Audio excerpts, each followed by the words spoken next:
안녕하세요. 캔들피그의 이런저런 시간입니다. 환율이 무섭게 치고 오르면서 이제 불안감을 느끼기 시작하는 분들이 좀 늘었는지 예전부터 우리 경제가 가진 문제점을 지적한 영상들을 찾아보시는 분들이 좀 많아졌더라고요. 그러면서 최근 나타나는 부정적인 지표에 대해서 좀 심층적으로 다뤄줬으면 좋겠다는 말을 하시는 분도 계시던데, 저는 개인적으로 지금은 많이 아는 게 중요한 게 아니라는 생각을 합니다.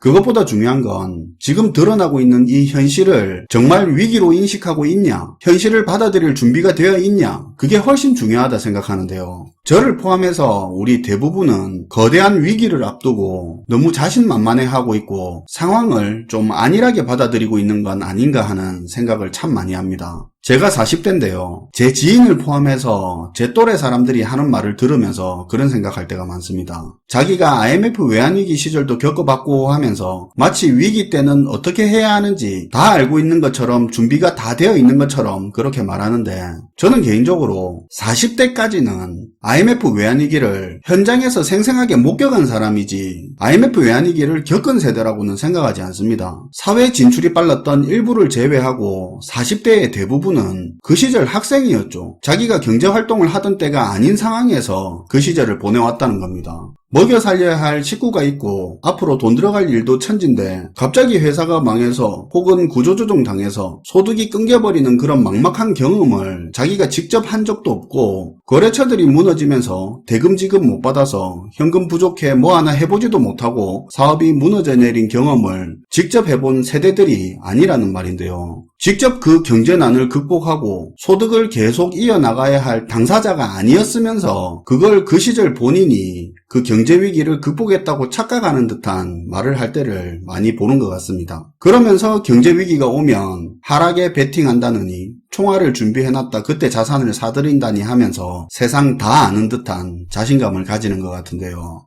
우리 한번 진짜 겸손하고 냉정하게 생각해 봅시다. 우리가 경제위기에 대해서 얼마나 안다고 생각하십니까? 우리는 정말 인류 역사상 가장 평화로운 시기에 가장 호황을 누리면서 살던 사람들입니다. 저를 포함해서 지금 영상을 시청하는 50대를 포함한 그 이하의 대부분의 연령층은 리스크나 위기다운 그런 위기를 정말로 겪어본 적이 없는 세대라는 겁니다. 90년대 냉전체제가 무너지고 세계는 지속적인 시장 확대와 성장을 달렸습니다. 우리 대부분이 이 시기 이후로 경제활동을 했죠. 공산권에 편입되어 있던 아시아, 동유럽권의 시장이 열리면서 수요 시장도 커지고 투자 기회도 늘었고, 게다가 이들의 저임금 노동력이 세계 시장에 투입되면서 저비용 생산이 가능해지면서 세계는 지속 성장을 하면 당연히 발생하는 인플레이션에 시달리지 않았습니다. 성장으로 소득은 느는데 물가 걱정은 낮은 최고의 시절을 살았었죠. 우리가 전자제품 같은 거 고쳐 쓰느니 신제품 새로 하나 사는 게 더 싸게 친다는 마인드를 가지게 된 것도 이런 시절에 영향이 있었던 겁니다. 위험보다는 기회가 더 많은 만큼 안정보다 도전의 가치가 인정받는 세상이었고요. 그리고 세계도 냉전 이후로 적이 없는 사회, 지구촌이 되면서 나라와 나라 중심의 그런 관계로 세계 질서가 흘러가지 않고 국제기구를 중심으로 모두에게 유익한 선택을 하는 그런 세계 질서로 흘러갔습니다. IMF 외환위기 시절 비록 힘든 시간이었지만 긴 시간은 아니었죠. 일시적인 유동성난이 가져온 위기였지만 세계시장은 계속 성장하고 있었고, 열심히 하면 물건 팔아서 회복할 수 있는 그런 환경을 갖추고 있었기 때문에 우리가 빠른 시간 안에 그 위기에서 빠져나올 수 있었지, 그때 세계가 침체 상황이었다면 절대 우리가 그렇게 빠른 시간에 회복할 수는 없었습니다. 2008년 세계 금융위기도 마찬가지인데요. 솔직히 말해서 우리 기억 속에 2008년 금융위기 그렇게 고통스러운 기억으로 안 남아있습니다. 왜 그런지 아십니까? 그때는 세계가 실물 경제로 위기가 확산되는 걸 막자는 세계 차원의 노력이 있었기 때문입니다. 북미, 유럽권 금융 선진국을 중심으로 엄청난 피해를 가져왔었죠. 그런 경우에는 자국 산업과 노동, 일자리를 보호하기 위해서 무역 장벽을 세우고 보호무역으로 돌아서는 경향이 있는데요. 충분한 내수시장을 가지고 있는 나라일수록 그런 경향이 강하죠. 그럼에도 불구하고 보호무역해서 서로에게 마이너스 되는 일을 만들지 말자고 국제기구를 중심으로 무역만큼은 잘 돌아가게 하자는 합의가 있었고, G20이라는 정상회의를 통해서 각 국가 국가들의 통화정책, 재정정책도 서로의 상황을 고려해가면서 국제적으로 공조하면서 진행했습니다. 그때 우리나라 조선, 자동차, 화학, 정유 잘 나가면서 고환율이라는 그 위기 상황에서도 무역에 문제 없이 돈 잘 벌었던 것도 이런 영향이 있었던 겁니다. 우리가 살아오면서 겪어왔다는 대표적인 위기조차 주변 여건이 위기에 대응하기에 참 좋았던 게 사실이었고, 위기 기간도 그렇게 길지 않았기 때문에 그 경험이 우리가 위기에 대해서 자신만만한 걸 넘어 자만하는 태도를 가지게 한 건 아닐까 하는 생각이 드는데요. 그러다 보니까 과거랑은 경제 규모랑 체력이 다르기 때문에 괜찮다고 말하는 사람마저 있죠. 우리가 90년대부터 본격화된 신자유주의에서 살아오고 당연히 이런 흐름이 지속될 거라고 타성에 젖어 있는 건 너무 위험한 생각입니다. 신자유주의의 근간이라고 할 수 있는 세계화와 금융이 한계에 와 있고 그 증거들이 너무 명확하게 나타나고 있는데요. 그 이야기를 우리 채널에서 3년 넘게 추적하면서 점점 나빠지는 상황을 계속 공유했습니다. 지금은 돌이킬 수 없는 상황까지 갔고요. 5년 전에 세계의 두 강대국 미국과 중국이 무역에서 분쟁이 시작될 때부터 세계화의 한계가 드러나기 시작했고요. 미국이 직접적으로 도움 안 되는 남의 나라 일에 본격적으로 발빼기 시작했고, WTO 등 그동안의 세계 질서를 이끌었던 국제기구의 영향력도 찾아보기 힘들어졌습니다. 공급망 위기가 이렇게 심각해졌는데 이에 맞서 세계가 공조에 나서서 WTO 주도로 어쩌고저쩌고 하는 그런 기사 봤습니까? 없죠. 이게 현실입니다.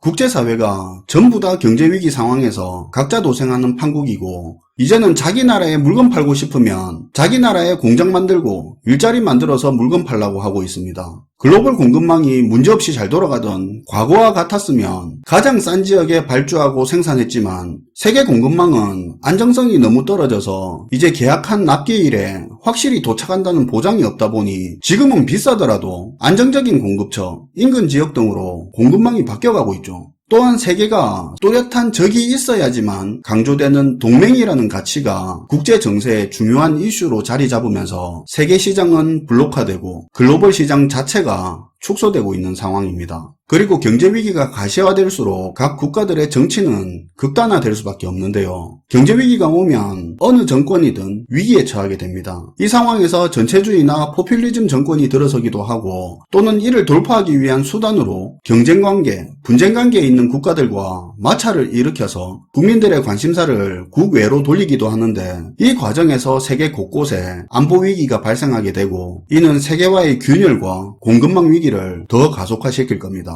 이미 북한, 대만, 중동, 동유럽 등지의 지정학적 위기가 크게 올라갔고, 헝가리, 이탈리아에서도 볼 수 있는 것처럼 정치가 극단화되는 현상이 잦아지고 있습니다. 현재 자본주의 경제체제의 핵심 주축이라고 할 수 있는 세계화는 무너져가고 있고요. 금융도 마찬가지입니다. 2008년 너무 많은 돈을 풀어버리고 그 돈을 거두지도 못했고, 경제 규모와 소득에 비해서 전 세계적으로 너무 늘어난 부채를 가지고 있는 그런 문제를 가지고 있었습니다. 그 상황에서 코로나 침체를 겪게 되고 돈 뿌리는 것 말고는 방법이 없었던 세계 정부들은 그동안 MMT 이론이니 하면서 기축통화국은 아무리 돈을 많이 풀어도 인플레이션을 제어할 수 있다는 이론으로나 왈가왈부하던 행동을 해버립니다. 진짜 이것들이 미쳤나 싶을 정도로 당당하고 거침없이 돈을 풀어줬겠죠. 그리고 어떻게 됐습니까? 인플레이션은 감당할 수 없을 만큼 심각해지고, 그때 그런 주장하던 학자나 전문가들은 전부 잠수 탔습니다. 그나마 노벨 경제학상 받은 사람 하나가 인플레이션 예측이 틀렸다고 공식적으로 사과하고 나서니까 용기 있는 사과니 하면서 자기네들끼리 자위질하고 있고, 연준이나 정부는 화폐 난발로 인한 인플레이션의 본질적인 문제는 죽어도 인정 안 하고 있고 전부 공급망 위기 탓으로만 돌리고 있는 상태입니다. 그동안의 경제 시스템이 완전히 한계에 처한 상황인데요. 우리가 태어난 이후 혹은 사회생활을 시작한 이후 한 번도 겪어보지 못한 경제 상황이 지금 이렇게 드러나고 있습니다. 대침체의 명확한 전조 증상이라고 할 수 있는 공급 과잉은 재고지수로 점점 드러나고 있죠. 지난 6월 미국의 재고지수는 1984년 이후로 최고치를 기록했고, 우리나라 제조업 재고지수도 통계 작성 이래 최고치를 찍었습니다. 수출로 먹고 산다는 나라가 8월 무역 적자도 94억 달러로 1956년 무역 통계 작성 이후로 66년 만에 최대치를 찍었습니다. 이게 우리가 겪어본 상황입니까? 우리고 전문가고 다 처음 겪는 거고, 앞으로 벌어질 일 제대로 알고 말하는 사람이 얼마나 있다고 생각합니까? 경제 위기를 이야기하고 있는데 그러면 인버스에 베팅해야 하냐고 할 정도로 위기에 대해서 안일하게 생각하고 있는 상황입니다. 위기를 버티는 힘은 안정적인 소득과 현금 흐름이죠. 그 이상 중요한 건 없습니다. 드러나는 현실에 굉장히 집중을 해야 되는데요. 이미 주변을 잘 살펴보시면 유통업이나 현금 회전 빠른 사업체들 대금 지불 회수 문제 때문에 현찰이 말라서 문제 생긴 데 제법 늘어나고 있습니다. 빠른 데는 이번 달부터, 늦어도 다음 달에는 내년도 사업계획 수립 들어갈 텐데 예산 책정부터 분위기가 얼마나 달라졌는지 체감하는 분 이미 계실 겁니다. 중간관리자급 이상 되는 분들은 내년도에 사업부 조정이나 대규모 인력 구조 조정이 있을 수도 있다는 그런 이야기 건너 들은 분도 제법 있을 거예요. 경제 위기로 대대적인 구조 조정 겪어본 사람은 별로 없습니다. 월급 딱 끊기는 순간 대출금에 할부금에 인생이 1년 안에 어떻게 꼬이는지 생각해 봤습니까? 한 달에 담보대출 이자 130만원 나가는 사람 1년에 1560만원 없으면 그 집 내놔야 됩니다. 한 푼도 못 벌고 있는데 내 누울 자리 지키기 위한 그 돈이 그만큼 필요하다는 겁니다. 그렇다고 공무원은 안정적이냐? 시간에 근무 못하게 하면 그 다음은요. 그리고 사회적으로 대대적인 구조조정할 때 국민들 분노 가라앉히는 용도로 공무원 구조조정만 한 게 없습니다. 그건 과거 아일랜드 사례에서도 말씀드렸는데요. 맨날 골프 치고 외제차 끌고 다니는 사람, 통장에 돈 1000만원도 없는 사람 수두룩합니다. 지금은 표가 안 나서 그렇지만 좀 있어 보십시오. 금방 다 들통날 겁니다. 이제 그만 부정적인 이야기는 그만해라 하지 마시고 각자마다 안정적인 소득이나 현금 흐름을 유지하기 위해서 해야 할 일이 있을 거 아닙니까? 거기에 집중해야 됩니다. 나빠지는 속도가 너무 빠른 것 같은데요.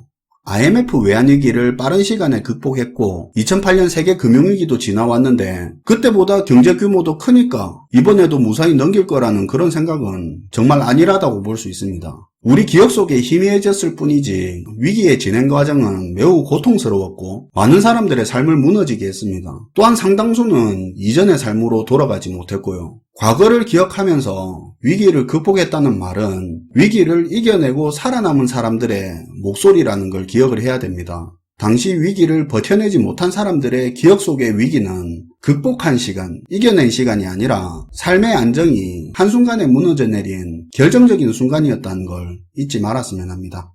시청해주셔서 감사하고요. 지금까지 캔들피그의 이런저런 시간이었습니다.